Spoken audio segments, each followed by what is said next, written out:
초보 창업자들은 기준이 없기 때문에 얼마 버는 거 정도는 유추할 수 있지만 내가 원금 회수를 얼마간에 해야 되는지는 모를 수 있기 때문에 제가 이 기준을 세워드립니다. 네, 맥형입니다. 우리가 창업을 할 때 프랜차이즈라는 아이템을 선택할 때 이것 또한 상품이라고 생각을 합니다. 그 상품을 선택할 때 우리가 올바른 선택을 했다, 하지 못했다, 이런 것들을 뚜껑을 열기 전에 미리 유추해 볼 수 있어야 됩니다. 그걸 어떻게 유추하냐면요, 프랜차이즈뿐만 아니라 개인 매장도 마찬가지입니다. 내가 투자한 돈이 있으면 이걸 원금 회수가 기간이 얼마나 걸려서 내가 회수할 수 있는지 그거를 미리 계산을 해보고 이 자리에 들어가면 괜찮다, 괜찮지 않다를 파악하고 들어가야 되는데, 며칠 전에 찍은 영상처럼 저가형 술집의 사례가 빈번히 발생할 수 있다는 겁니다. 그래서 우리 모두는 기준을 가지고 창업 시장에 들어와야 됩니다. 장사하면 내가 열심히만 하면 돈이 되겠다, 이런 생각을 한다는 거, 이거 정말 막연한 생각이고요. 이렇게 하다 보면은 차라리 그 돈 안전하게 예금 금리가 적지만 은행에다가 예치해 두는 게 훨씬 더 나을 수 있습니다. 그래서 여러분들께 이제 기준이라는 걸 잡아드리도록 하겠습니다.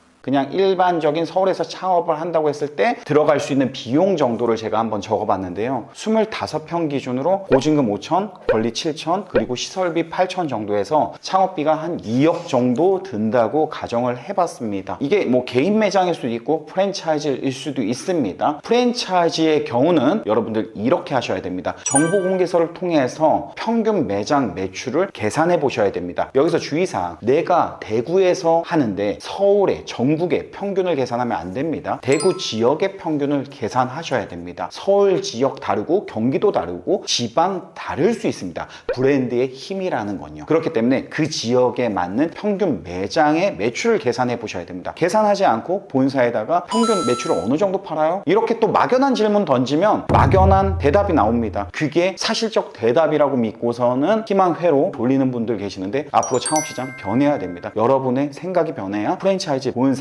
담당자가 더 확실하고 구체적인 결과치를 보여줄 것입니다. 그래서요, 우리가 정보 공개서를 통해서 평균 매출을 계산해 보셔야 되고요. 그리고 중요한 재료비, 이 재료비의 비율 또한 체크해 보셔야 됩니다. 개인 점포의 경우는 내가 얼마에 팔 것인지, 그리고 재료의 원가가 얼마에 들어오는지, 이거 뭐 더하기 나누기만 하면 충분히 할 수 있습니다. 그렇게 해서 계량을 통해서 재료비를 계산하셔야 되고요. 모든 재료를 계산을 할 필요는 없습니다. 주력으로 많이 판매할 수 있는 상품, 전체 매출의 60-70%를 차지하는 상품군만 하셔도 충분합니다. 그렇게 해서 재료비를 기본적으로 계산을 해 보시고요. 프랜차이즈 경우는 대표적으로 판매되는 주력 상품이 꼬치인지 튀김류인지 피자인지 이런 것들을 시그니처 메뉴를 파생하고 있기 때문에 이게 전체적으로 70% 이상의 판매량을 담당할 것입니다. 그와 같은 상품의 재료비를 예측을 하셔야 됩니다. 그렇게 하고 임대료 또한 계산을 하셔야 되는데, 나머지는 다 세팅값에 의해서 매출이 크고 적음에 따라 높고 낮음을 나타낼 수 있는데, 임대료 같은 경우는 매월 똑같은 금액의 비용이 발생됩니다. 매출이 크면 클수록 임대료의 퍼센테이지가 떨어질 것이고요. 매출이 낮으면 낮을수록 임대료의 퍼센테이지는 올라갈 것입니다. 인건비 줄일 수 있고 재료비는 세팅값에 맞출 수 있지만, 임대료는 내가 장사를 잘 해야지만 줄여서 이 임대료가 수익에 가서 결국엔 붙게 되는데요. 이 얘기를 왜 하냐? 우리가 이만큼 투자했으면 얼마간의 원금 회수를 할 수 있을 건데 이걸 유추하기 위해서 합니다. 이 과정이 예상 매출과 함께 나와줘야 됩니다. 예상 매출이 나와야지만 정확한 임대료의 비율을 판단할 수 있고 우리의 수익을 유추해 볼 수 있습니다. 자, 예를 들어 5천만 원의 예상 매출을 판매할 수 있는 곳이라고 가정했을 때 20%의 수익이 나왔을 때는 1천만 원의 수익이 생깁니다. 자, 우리가 2억을 투자했어요. 시설비, 권리금, 보증금 합쳐서요. 2억에서 권리금이라는 부분, 무형의 자산입니다. 보이지 않는 돈이에요. 보증금이야 내가 계약이 끝나고 받을 수 있는 돈이지만, 권리금의 경우는 내가 계약이 끝나서 받을 수 있다? 없다? 이건 예측할 수 없어요. 더 받을 수도 있고요, 못 받을 수도 있습니다. 그렇기 때문에 이 7천이라는 금액을 어떻게 계산을 해볼까요? 권리금은 항상 올라간다, 떨어진다. 여러분 어떻게 생각하시나요?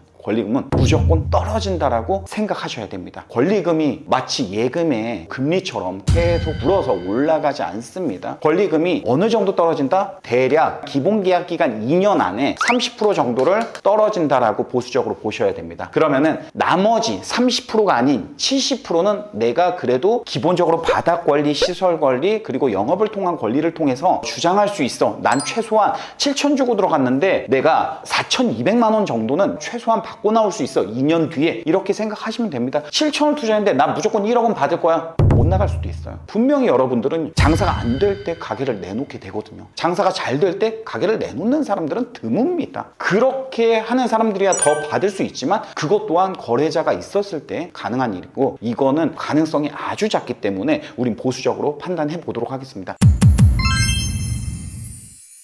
30%의 감가가 된다고 했을 때 2,100만 원. 2,100만 원의 권리금이 우리가 지출 비용이라고, 없어지는 비용이라고 생각하고요. 이 8천만 원의 비용 또한 없어지는 비용이라고 생각합니다. 그러면은 1억 100만 원이 우리가 없어지는 돈이에요. 이 돈을 원금 매수를 얼마간에 할 건데 라는 이제 이 기준이 필요한 겁니다. 초보 창업자들은 기준이 없기 때문에 얼마 버는 거 정도는 유추할 수 있지만 내가 원금 매수를 얼마간에 해야 되는지는 모를 수 있기 때문에 제가 이 기준을 세워드립니다. 이 자리를 얻었는데 본사 가서 상담했는데 내가 정확히 분석해 보니 수익률이 20% 정도 될 것 같고 예상 매출 5천 정도 나와서 한 달에 1,000만 원 정도는 벌 것 같은데 1억 100 투자했어요. 그러면 10개월이면 원금 회수 가능하죠. 10개월 안에 원금 회수된다. 베리굿이에요. 10개월, 24개월 원금 회수된다. 굿으로 봅니다. 24개월 뒤 이거는요, 여러분들 창업을 좀 주의하세요. 2년만 계약하고 재계약을 못하는 건 아니에요. 우리가 임대차 보호법에 의해서 10년은 주장할 수 있습니다. 하지만요, 수익성이 지금이야 20%지만 이 2년 뒤에 여러분들이 20%의 수익성을 얻을 수 있을까요? 내가 잘 됐던 이 아이템의 시장에서 내가 좋은 브랜드를 선택했지만 2년 뒤에 킁킁킁 냄새 맡고 나보다 더 저렴하게 팔고 나이스한 구성으로 옆에 들어오는 아이템들이 분명히 생깁니다. 그러면 당연히 매출은 빠질 거고요. 1년에 한 번씩 우리는 물가가 상승을 합니다. 여러분들 내 돈을요, 1억을 집에 금고함에 금이 아닌 현찰로 1억을 넣어놓잖아요. 1년 뒤에 1억은 가치가 틀려요. 70년도에 우리 짜장면을 한 그릇에 100원 주고 사 먹었어요. 지금은 똑같은 양의 짜장면을요 7,000원, 8,000원 주고 사 먹습니다. 700배, 800배가 올랐어요. 그때의 돈이 지금의 돈이 아니라는 거죠. 그러면 2년 뒤에 여러분들이 지금 버셨던 이 돈이 경쟁자에 의해서 줄어들기도 하고요. 우리가 물가가 1년에 약 3.5%, 코로나 때는 5%지만 그게 물가가 계속 지금 올라가고 있기 때문에 결국에는 재료비도 오를 거고요. 직원들의 인건비 또한 올려줘야 되고요. 이러다 보면은 수익성 악화는 불보듯 뻔합니다. 그러다 보면 가게를 내놔야 되는데 내놓아야 되는 시점이 우리는 브랜드는 5년 산단 말이에요. 5년 기준으로